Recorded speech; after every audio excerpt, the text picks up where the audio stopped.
it's Ching with HustlePaintball.com, and today we are looking at the Killjoy double trigger with ball bearing. This is for the X7 and the A5 Hall effect.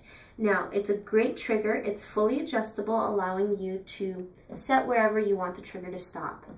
It's going to dramatically increase your rate of fire, and it's super smooth. So, I've got my X7 here, and to install it, it's going to be pretty simple. You're going to push out these two push pins, and it's easier if you remove your bottom line. Let's get that done, and I'll show you how to get it in. So I've got the trigger frame here. First thing I'm going to do is actually remove the switch.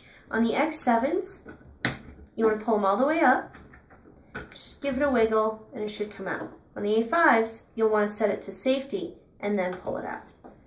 Now, gently slide out your trigger assembly. We'll set it aside the trigger frame for now.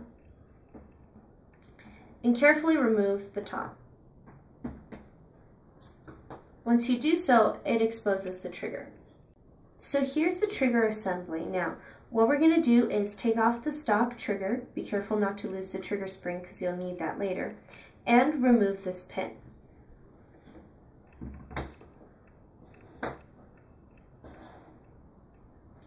Now the pin pushes out the back. Woo!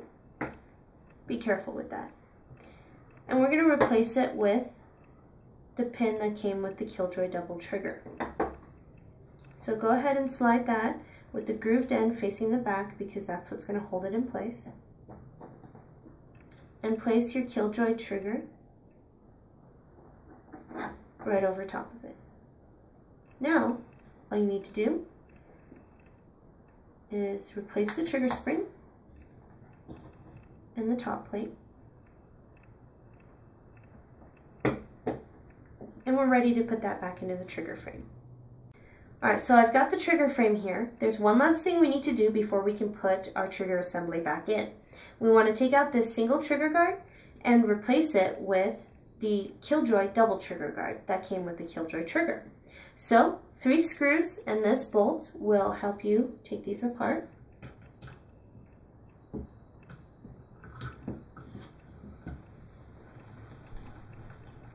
Go ahead and remove the left trigger half.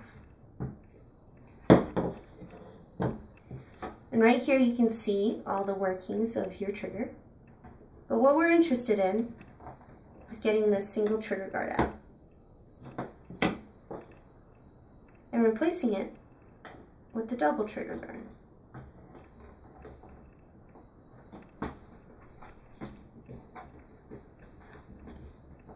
Fits in there pretty snug.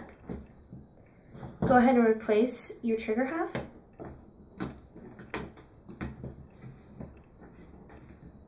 Get your 3 screws and that bolt back in, and we'll be ready to put back in that trigger. Okay, we've got everything put back together. Last thing to go in is the trigger assembly. Gently slide that back in. Grab your switch.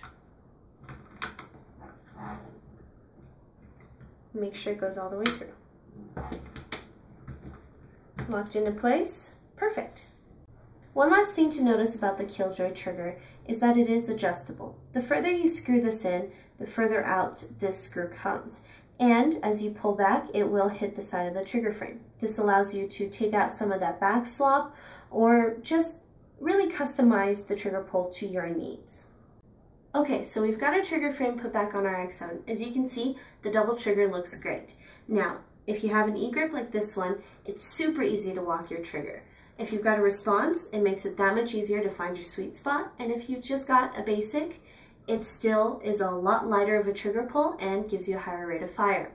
So if you have any questions on the Killjoy double trigger or just suggestions in general, email us at videos@hustlepaintball.com. You can get this and everything else at www.hustlepaintball.com. See ya!